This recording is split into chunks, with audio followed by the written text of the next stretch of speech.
have here with us this fantastic, lovely panel of all master chefs in their own right.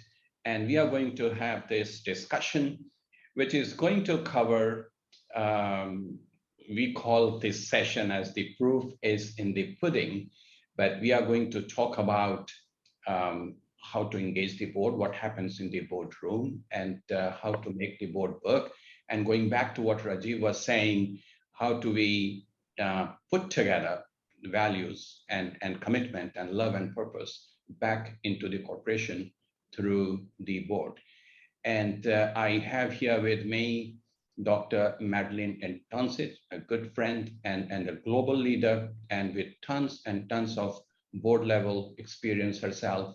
We have Vicky Tan. She is an icon in her own right in the Philippines, heading one of the largest corporations, conglomerates in the Philippines, Ayala Corporation, and Yo Lin, and she is head of ESG in Singapore at Prudential Assurance Company. So with this lovely panel, I'm going to sit down now, and this is how we are going to start. So, and by the way, for our lovely audience there, we will have a 15 minutes break after this session. So just in case you're wondering, so there will be a break for a yoga, stretch, or anything else that you want to do at 3:30. So this is how we are going to start. I'm going to request each panelist to spend 2-3 minutes. And with this question, that tell us about yourself and your organization, what you do, and how would you describe your dream board? So I'll start with Madeline. Madeline, over to you. Well, thank you very much. Thank you for inviting me to join you today for your 5th summit. And I love the chef hats and the whole background here. So this is a lot of fun. So, well, as you mentioned, I am currently on several boards. In addition to, I do ESG advisory work. I've been doing ESG probably dating back for a dozen years now with my World Bank experience and my World Bank work on disaster risk management and disaster risk mitigation, and it's evolved ever since. So I'm on several boards, as you've mentioned, and I'm also nominated to join another board in January, which I'm very excited about because this is a company that's in the forefront of energy transition. So, so what does it take, and what is the dream board in my mind? So I think a dream board has 3 key features. Firstly, it's committed to sustainability and to a sustainable economy. So that means that it has a robust framework around sustainability, and the board makes it a part of the corporate culture. It means that sustainability is a key driver in the company's business model, and that every strategic decision then is made through a sustainability lens. Secondly, it's a board that walks the talk on natural capital, human capital, and social capital. So that would mean that it's a leader in transitioning to a more sustainable economy, whether that's in the alternative energy and the power space, or being committed to a circular economy, maintaining the value of resources in every aspect of its business strategy throughout the value chain. And it's an organization that's concerned with worker safety, diversity, community involvement. And thirdly, and probably most importantly, it's a board that's engaged and takes responsibility for the quality of their ESG reporting and their investor engagement. The board has to set the example so that the rest of the organization knows that the board takes this seriously. And they had better, therefore, take ESG seriously as well. So the board has to set the tone that non-financial metrics are equally important as financial metrics. The board has to ensure that the ESG metrics are produced with the same robust processes and controls and rigor as financial reporting, and it has to invest in the systems and the people to produce meaningful ESG data. So with that, I will stop there. Thank you, Madeline. And I must also share this with everyone that Madeline is speaking from New York, and it's time 3 a.m. What's the time, Madeline, there? 2 a.m. 2 a.m. So that's where it starts, the commitment and the purpose. And Madeline has been speaking at our conference for many years, and and that's her commitment. And 2 a.m. she's up. Thank you, Madeline, for that. So we have a deal between Madeline and me that I'm not going to ask her very convoluted, complex questions because of the time. They're just 2 a.m. So, all right. So now I'm going to move to Elle. Elle, over to you. Just tell us about yourself, what you do, your organization, and what's your dream board. Thank you, Rajesh. Thanks for having me. So I head ESG for Prudential Singapore. And I'm responsible for driving the implementation of our ESG strategy and integrating this into our business. I also support Prudential PLC in London with our group ESG report and embedding ESG policies and metrics as part of our regional sustainability advisory group. Part of my role also entails governance and oversight on the responsible and ethical use of AI and data analytics. This is obviously an emerging trend that's happening the world over, and financial institutions particularly need to pay close attention to this. My dream board, and I think a lot of points have been shared earlier, would be one that's diverse, engaged, right, as Madeline mentioned. They also need to question and challenge respectfully, right, and appropriately. I think a dream board will also be one that leads rather than manages. They need to be prepared and well-read. Yes, board members are overworked. They have tons of reports to read, but I think they still need to be fully prepared before walking into a meeting, right? And finally, one that is collaborative, right? And is glued by a common purpose. And Rajiv also talked about that common purpose, which I think is a very interesting point. Thank you, Elle. Vicky, over to you now. Hi, good afternoon, everyone, and thank you for having me. I'm Vicky Tan, or Maria Victoria Tan. I support the Chief Risk Officer and Chief Sustainability Officer of the Ayala Corporation. And in that role, I actually, together with my team, we design programs that will have to make sure that the risk-aware culture is strengthened and improved, not only at the parent company, but also across the business units. We also design the sustainability programs for the things that we can do on a group-wide basis. I also manage the annual integrated reporting and the annual integrated summit, where we have about 500 members, senior leaders, and the board of directors to be in one plenary or in one forum discussing about the trends in ESG. In addition to that, I also head the group-wide insurance optimization program.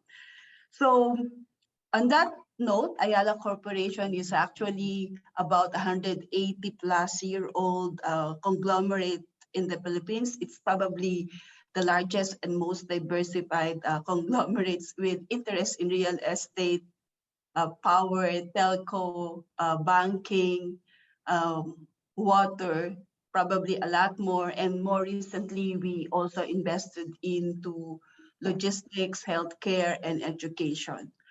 My dream board, I think Madeline and Eileen they have both mentioned what are the things that we mostly dream about having with our board members. But in addition, I would like to say that I would like to see a courageous board. The directors who will not be afraid to make changes in the way we do things or in the systems thinking, because most of the sustainability targets will require systemic transformation. And the other one is that they will be open to innovation and open to communication, not only with the internal stakeholders, but also outside. That means talking to the regulators, investors, and the wider community. So in the end, I think as part of my KRA and as also mentioned in our integrated report, we want to see an ESG competent board by 2023. Over to you, Rajesh. Thank you. Thanks, Vicky. If I heard it right, just now you said that you have mentioned this in your report, that you want to have an ESG competent board by 2025? 2023, because 2023. yes, because this year we also committed to be one of the leaders in sustainability within the region in the same year. Fantastic. Well, that's something very new and interesting. Rajiv, over to you. I know you mentioned lots of things, but just your thoughts on your dream board makeup or composition. So my dream board, my dream is a day when everybody on this planet realizes that they can make a contribution and do something about stewardship and sustainability. Not just the board, not just the senior management, not just the government, but every single individual has enough awareness and education that they know and can and will do their part. That's the dream. All right. So, if you look at the composition of this panel, so we have two, Elle and Vicky from the corporate world. So they engage with the board, their respective boards on day-to-day basis. And then we have Madeline. So she, in her career, she has worked with boards. She works on the boards, and she's an insider in many ways as well. And also she observes the board from outside. And Rajiv, your job at Asia Stewardship Center is to really scan and look at the boards and the governance and the issues. So we are going to have a very interesting conversation here. So my next question is that, in the morning we had this poll and lots of people said that, well, a lot of spice is needed in the boardroom. So that's what people were saying. That's what everyone is saying, everyone who has spoken since morning. The question is that how do you recognize that a board does not have, it's not ESG ready? What are some of the symptoms or what are some of the signs where you know that, oh, this particular board is not ESG ready? So Madeline, what's your take on this? I would say that there is sort of one glaring sign in a report card, if you will, and that gets back to reporting. So the company's report card, in my mind, is how seriously senior management and the report and the board take ESG. And we know that ESG reporting has a long way to go. And so it shows to me that many companies are still not ready. And so why do I say this? If a company is not producing high quality ESG data, it cannot possibly really be serious about sustainability, because no company then can manage the risks and take advantage of the opportunities that they face if they don't measure them correctly. So let me give you one example of what I mean. A recent study by the Carbon Tracker Initiative looked at 100 plus global companies in the carbon intensive sector. And they found that many companies' reports, the financial reports, were not consistent with the ESG reports. So they found that nearly 75% of ESG commentaries that were often inconsistent in the company's actual financial reporting. So the companies were using different future oil and gas price assumptions when valuing their assets and the liabilities. And the big four didn't even pay attention to that. So to me, ESG reporting is the window into the company. The quality of those reports publicly displays how seriously a company is practicing sustainability. If a company is sloppy about its ESG reporting, it doesn't matter what they're telling you about being sustainable. They're not. They may not even realize it, but they're actually advertising how ESG ready or not ready that they are by how they do their reporting. Thank you. Thanks, Madeline. So Rajiv, looking from outside at all these company boards, what signs you pick up to say that, well, this company is not ESG ready, the board is not ESG ready? In addition to the point that Madeline made about reporting, which I totally agree with, I think that let's take a step back. Has the board even bothered to ask management to show them proof that they have made ESG a bedrock of their business strategy itself? Have those questions been asked? Have they approved the strategy, making sure that ESG is not a side dish, as I mentioned in my comments earlier, right? And then have they paid attention to the cultural side of things? Recently, I was talking to about 100 board chairmen, and I said, raise your hand if you spend a few minutes at least in every meeting considering and talking about your company's culture. Not a single hand went up. I said, raise your hand if you do it 4 times a year. Not a single hand went up. Raise your hand if you do it twice a year. Not a single hand. Once a year, 2 hands went up out of 100. That's the attention they are paying on culture. And as I was saying earlier, what happened at Boeing, what happened at Volkswagen, et cetera, and those who are not doing anything about ESG is a matter of culture. So are you even bothered to ask those questions? That tells you whether the board is ESG ready or not in the first place. Thank you, Rajiv. So that brings us to another question then. If the boards are not ready, and for whatever reason, whether it's a breakdown of values or purpose or whatever that might be. So what is emerging here since morning is that the boards are either not ready, or they are not prepared, or they don't care, or they don't understand the value of this. So that brings us to the next question that, okay, so who should engage the board and how they should be engaged? And whoever is going to engage the board to get them ready or get them prepared, what skills and knowledge are needed? So I'm going to our practitioners here. So starting with Elle, the question is, Elle, that in your organization, who has the prime responsibility to engage with the board on ESG matters? And in your view, what works and what does not work?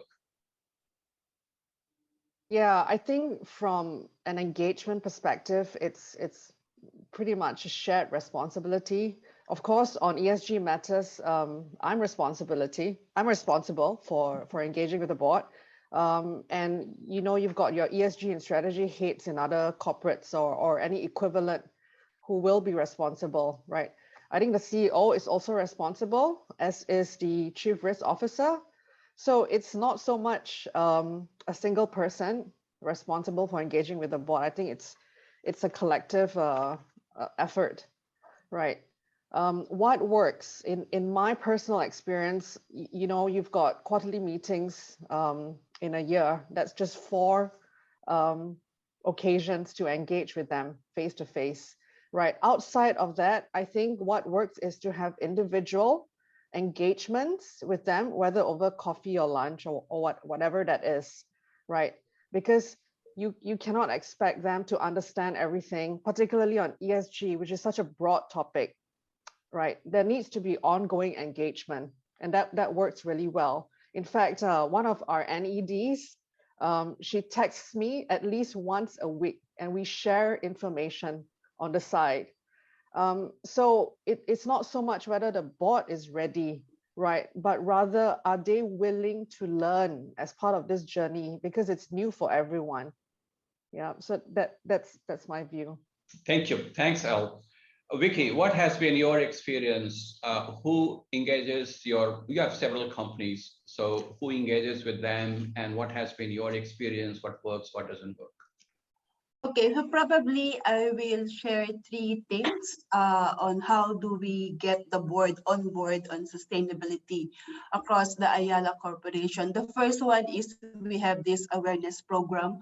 So there is onboarding of directors. So we have this sustainability framework and philosophy and practices that are unique in the Ayala Corporation, or that have been developed over the period. And then, as I mentioned, we have this annual integrated summit on corporate governance, risk management, and sustainability. We started that in 2018, where key trends are discussed and presented to the Ayala Group Directors, Senior Management Team, and Middle Management Team. So that's an ongoing process. And then we created the Sustainability Committee, since ESG is becoming a critical part of our strategy. This committee has so far discussed deliberated and approved Ayala's climate ambition, which is to achieve net zero greenhouse gas emissions by 2050. And I think to have a baseline of where we are in that ESG thinking, we actually requested WBCSD directors to discuss the business case for sustainability at the board level. We also asked our directors to complete the ESG self-assessment tool of WBCSD, and that actually helped. There are 5 pillars that the directors have to answer a lot of questions. One of them is about purpose, risk management, stakeholder management, the integration of strategy into sustainability, and the last one is in relation to non-financial reporting. So far, these are the things that have been ongoing across the group. We started the ESG, or we did complete the ESG baseline assessment, because from there, we will be able to provide or develop a program that will help our directors to be ESG competent by 2023. So hopefully next year, we will have a full-blown program for our directors. It's a work in progress. Thank you. I mean, that's my next question, but just because you said it and you have this 2023 program, what skills and competencies you are looking to build in your board, which will be done by 2023. Can you give us some very specific examples of skills and competencies? I think the main challenge for the board is to transition from just financial and the impact of the ESG into the financial performance. That there is no trade-off, right? So they have to understand that anything that it's non-financial will actually impact the non-financial. So I think that's the wider concept of sustainability that they have to embrace. The other one is that innovation is key to achieve sustainability targets. So they should be ready actually to see more innovations across the group, and we want them to support those kind of discussions and initiatives. And the other one is really to understand that all of these ESG issues, they have scientific empirical data to back them up. So to be more knowledgeable on the ESG trends and issues, that will really help. I hope that answers the question. Right? Yeah, thank you. Thanks, Vicky. So before I go back to Madeline and Rajiv, it's a very quick one for both of you, Elle and Vicky, that if your board becomes really ESG ready, and Vicky, especially you, that you have this program 2023, and Elle through this engagement, do you think that the board will start asking questions which will be more uncomfortable for the management, the CEO? I believe that will happen. And I think those are the discussions that we want to have at the board level, to have those kind of questions so that we are not seeing only one particular item from one lens. We want to have that diversity of thinking also, so that we know that when we actually propose a program or a project, it is a holistic approach to that particular issue. So it will be uncomfortable, and I think we are not supposed to be here to be in our comfort zone, right? We can only achieve growth if we can find that we can get outside of that comfort zone. Thank you. Elle? Yeah, absolutely. I think the tough questions need to be asked as they deepen their knowledge on ESG. And as Roger mentioned earlier as well, when you're comfortable, when you don't discuss issues or raise any red flags, and this is where the real problem comes in, right? So it's critical that they start asking tough questions as well. Thank you. So Madeline, what skills and competencies board members should have to really make a contribution and discharge their stewardship duty on ESG matters? Well, I would say a couple of things. I would say that you need to have people that know how to navigate change. People that look at business differently from the past, because let's face it, things are going to change. Look where we are right now because of COVID.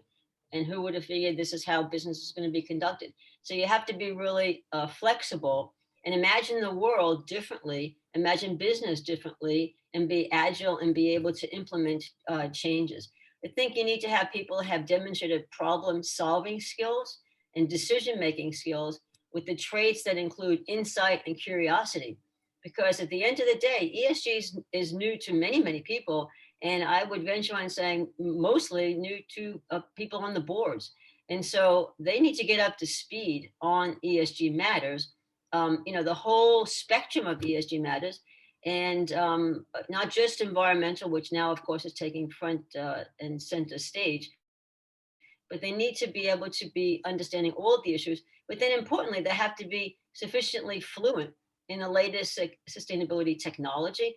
And in particular, I think they need to be very familiar with the state-of-the-art advanced statistical techniques that investors use. Because at the end of the day, investors are making their investment decisions on based on new technology, and the board has to understand and anticipate investor actions and has to understand why investors are coming to the conclusions that they're coming to, and that way they can have with the knowledge of how investors are looking at the company, the board should be able to then be at a better competitive advantage. And then I would also agree that sustainability committees are necessary. I don't think a lot of boards have sustainability committees. And I think to your point earlier about, what companies are talking about, whether it's culture or otherwise at board meetings, I think every board meeting should also set aside time to discuss what is the business going to look like in 5 years, in 10 years, in 20 years, and are we on track to transition correctly to that path? If not, how do we get back on track? So I think those are the key. I think since it's a new field for many, many people, I think the skills of being able to learn new things and technical things, and having the confidence in yourself to say, you know what, I don't understand, explain it to me. Because many people are afraid to ask a question, and you have to have people that have self-confidence, not afraid to ask questions. Thank you. Thanks, Madeline. So Rajiv, you did talk about soft sides like purpose, culture, values. What hard skills are needed for an ESG-enabled board? So the soft is the hard. The soft is the new hard. Look, there are lots of things that I did not know about sustainability and climate science 5 years ago that I now know about. Because there are a lot of scientists out there doing the research, and all that information is available to me when I want it, thanks to Mr. Google, right? So I think in the information age, it is less about those skills and knowledge. We can acquire them. And as a director, and when I sit on a board and if I have to look at some things, I will look it up. So I don't have to be an expert. I think what I mean by saying soft is the new hard is, first of all, are you a board that wants your company to succeed by addressing the existential challenges? That requires courage, that requires guts, that requires hard, that doesn't require soft. Because those returns in the long term are going to be superior, as Paul Pullman and others have shown us, as Tata's have shown us over 153 years, but you're going to have patience. Now, you can decide whether patience is soft or hard, right? First of all, the intent. Secondly, wake up to the fact that the world is totally different. Two mega trends, Uber connectivity and Uber population, has changed the world forever. We live in a world where there are exciting opportunities for growth and daunting challenges. And you have to wake up to the fact that only those companies that thrive by addressing those challenges are going to succeed. So understand what's going on. And the skills you need, you can look up. You can get other people to explain to you. You can come up to speed. That's not the difficult part. All right, Rajiv. And now it's to our audience. We will have some time for your questions. So if you want to ask any question, please type in the Q&A box. If you have a question for a specific panelist here, do so. Or if you have a general question please type in. So we'll be looking at the Q&A and the box and pick up some questions before we end this session. So let's continue our chat then. So what, in my personal experience, because I also work with lots of companies and boards, and in my experience in the last several years, until 3 years, 2 years ago, when we are working with a company on any sustainability or sustainability reporting project, the interaction had changed over the years. So it used to be with somebody in the communications department, has moved up then to somebody who had a sustainability title, or a CSO, or now maybe CFO. And in the last 6 months, I have started receiving requests from boards, from CFOs, or their CSOs for the board, to engage the board and their boards. They want to have a session for the board to understand all the trends and climate change and et cetera, what's going on in sustainability, different standards. I'm seeing those requests. Now, the point that I want to make is that all that is happening because the market regulator here in Singapore, the stock exchange, is saying that the proposed guidelines, which will make the boards more responsible, including going for a training course next year, and also requiring climate reporting from next year. So all of this has triggered, I don't know whether that's values or the purpose or fear, but there's more interest from the boards. So the question here is then to Madeline, that what's the role of regulation in driving this competence in boards? And after that, Rajiv, to be over to you. Well, I think the role of regulation varies depending on the jurisdiction. So, for example, take the US versus Europe. Europe uses regulation. Take a look at the EU taxonomy.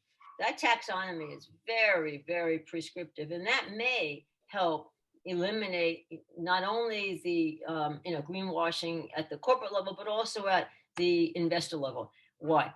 Because beginning in 23, corporations have to adhere to the taxonomy and show that every one of these initiatives, projects, investments achieve one of the goals. They have these 6 goals: climate, mitigation, adaptation, protecting the water, and so on.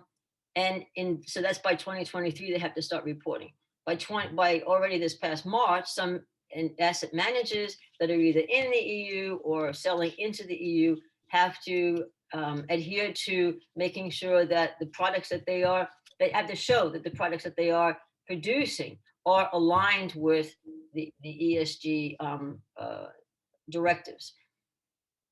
And then by 22, they have to continue to evolve. They have these 6 criteria, starting with 2 and then all 6. So that is in the EU, very prescriptive, but it is also using regulation for policy purposes. In the US, totally opposite. The US, the SEC explicitly does not believe that regulation, ESG or otherwise, reporting should be used for policy purposes. So it's more about protecting shareholders. So the regulation has done a lot towards evolving.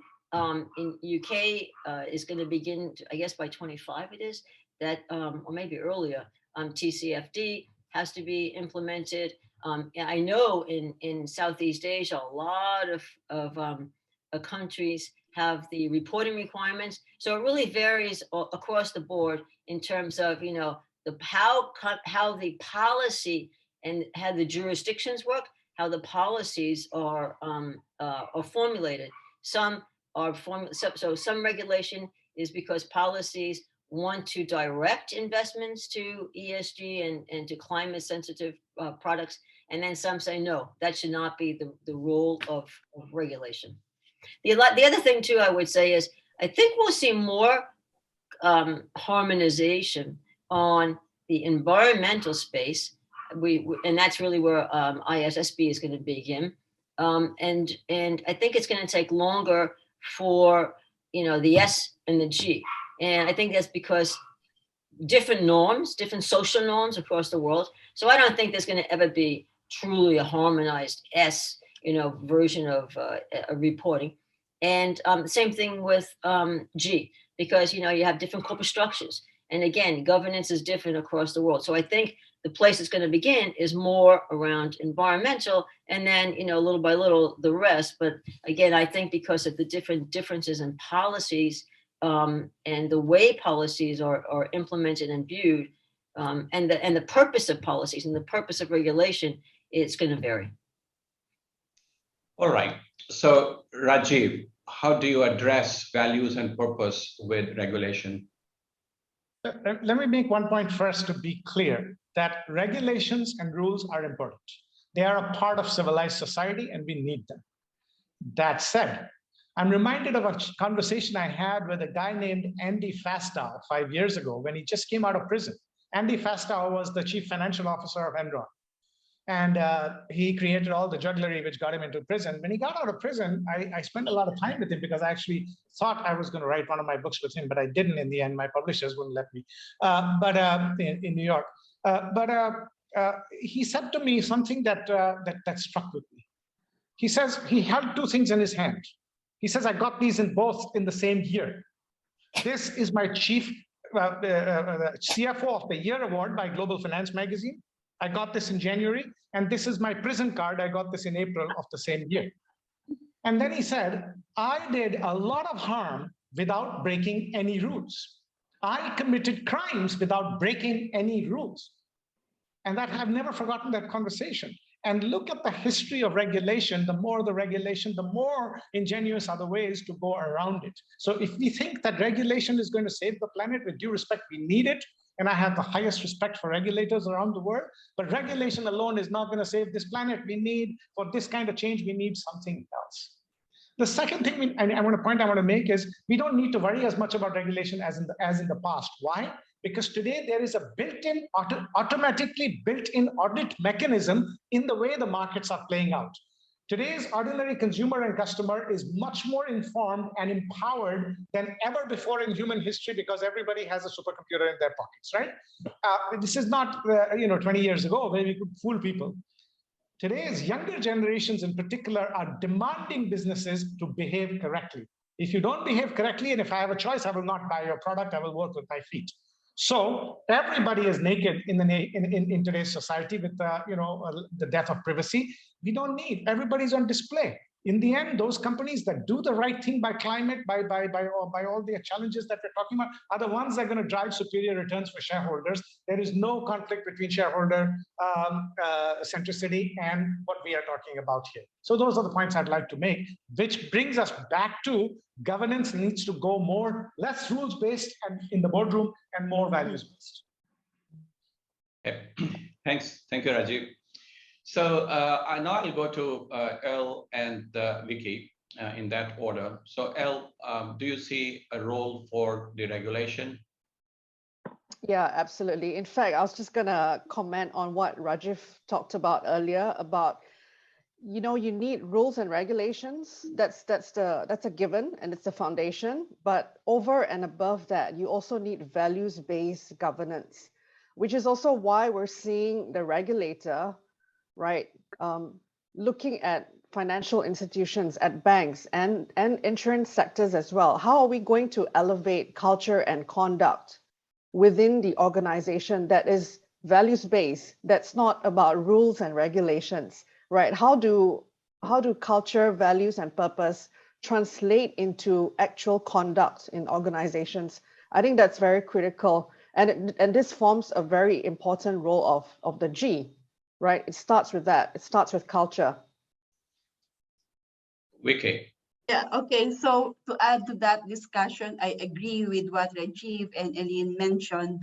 And what I realized is that ESG is there, but the foundation is the C, which is the culture. It's the values that we have and the things that we do is based on those values. So things that we need to create or to establish and to strengthen is that the value-based governance.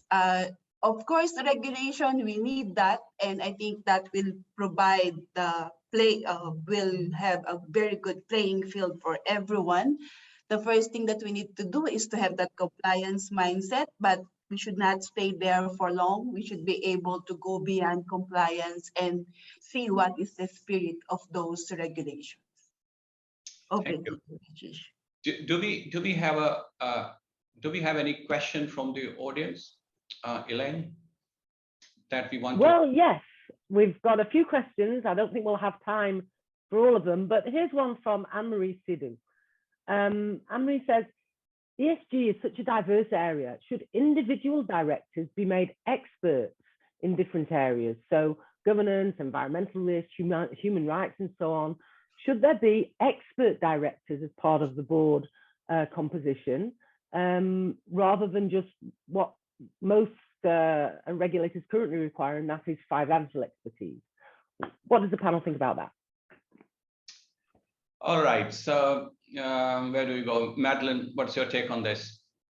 I think that's a good question, and I would agree. I don't think you can have an expert on every single topic, because that would be a rather unruly board.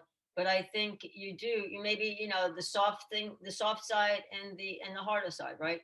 So I am a big believer that, boards and certainly senior management should have chief scientist officers.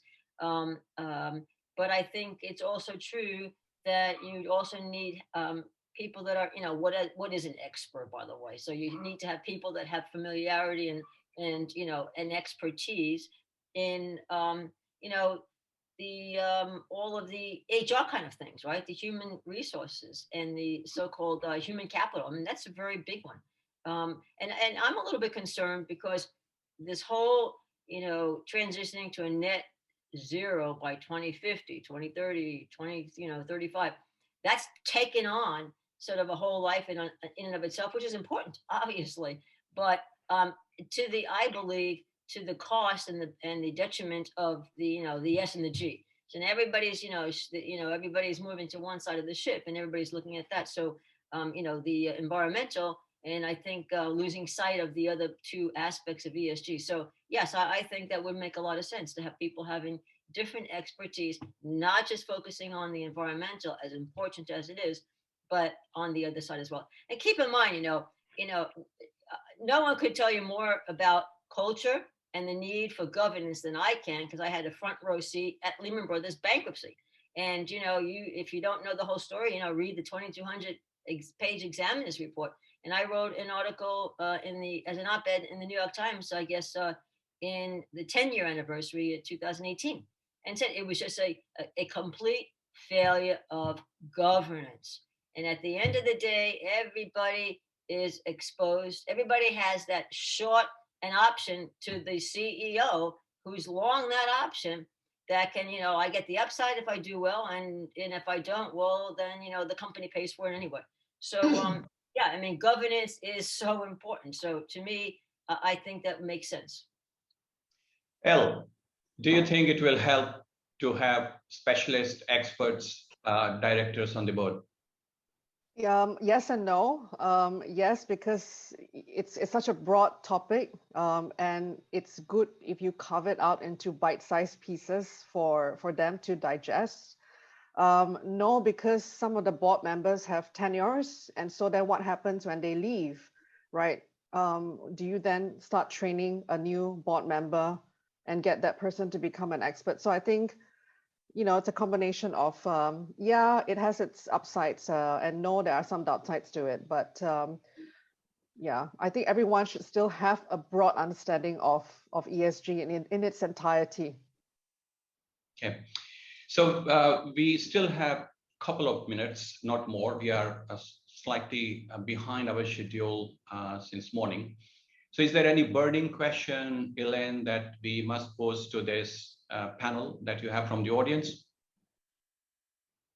Well, I think we can take briefly a question from Yulia Damayanti, who asks, look, fast forwarding, boards, they've got the information, they know what to do, ESG, sustainability, they understand it's imperative, but they see it differently. They have different views on how the organization needs to go about carrying out the strategy. Who's responsible to actually get the board of directors on the same page? Rajiv. So this is where I go back to what I said earlier. The first and foremost responsibility of the board is to make sure they find the right CEO who can drive growth through ESG and make ESG the main course and not the side dish, right? And then the board has to engage with management together in multiple sessions to understand what the purpose of the organization, the why of the organization, and the strategy with which it will achieve that purpose. Once that part is done jointly, then the problem of getting the board on the same page goes away. So I work with a lot of companies around the world where my job is to bring management and boards on the same page. And what do we make them do? They say, I typically will give everybody do you understand? I give everybody a piece of paper and say, in 40 words or less, give us the company's strategy. And if there are 20 people in the boardroom, I get 20 different versions. Then we put them through an exercise, and by the end of the day, they are all on the same page. So that process, you should not need consultants for. That's the primary responsibility of board and management to do together, and let it take as much time as it takes, because that will save you tons of time later.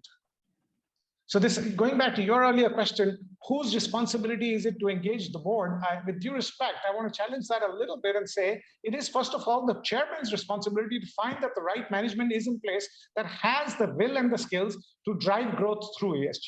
And then it is the board and the chairman and the CEO's responsibility to bring the two bodies, the management team and the board, together and stay together. And that is what doesn't get done, in my opinion. Keeps me employed, but that's okay. All right. So it's the last question to each of the panelists. The answer is just yes or no. So you choose your answer. So I'll start with Madeline. So this is the question: that should the board compensation be linked with ESG targets? No. Madeline says no. Rajiv? No. The board. The board? Yes, the board's compensation is what you asked for, and my answer is no. All right. It should not be linked with ESG targets, you're saying? No, Okay. not the board's compensation. Right. Elle? No. Vicky? I think the same answer, no. All right. So isn't, Elaine, a lot of these rating agencies asking this question, whether the board compensation is linked with ESG targets or not? And there are points for that, saying yes, and no points for saying no.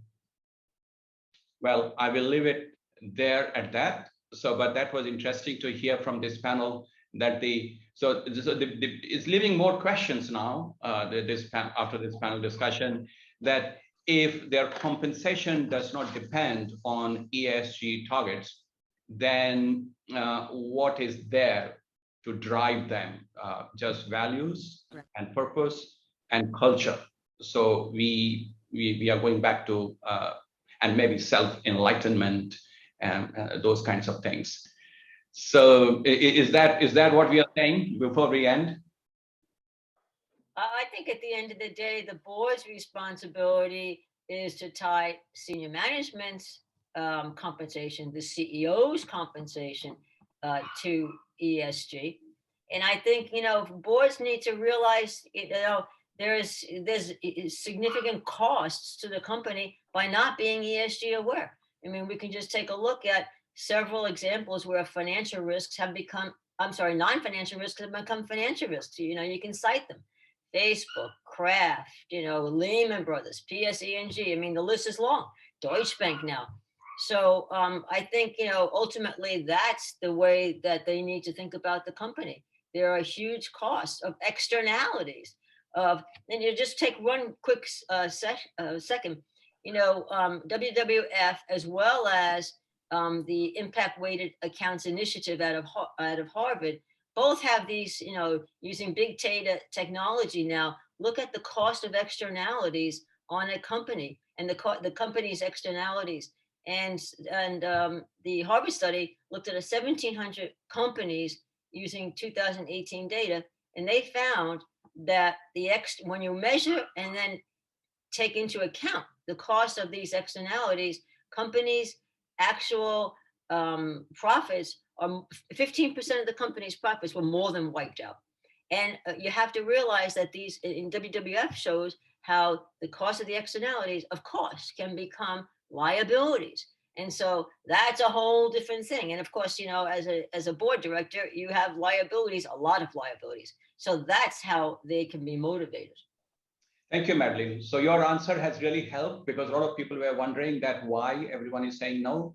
So that was a very good justification. So we need another session to continue this discussion. So we have to stop here now, but it has been absolutely fantastic. To look to me that what we need in the boardroom is values, culture, purpose, and it is the purpose which has gone wrong. If we get the purpose right, everyone can be on the same page, and a lot of broken things can be fixed. So that's the key message that I'm taking for this session.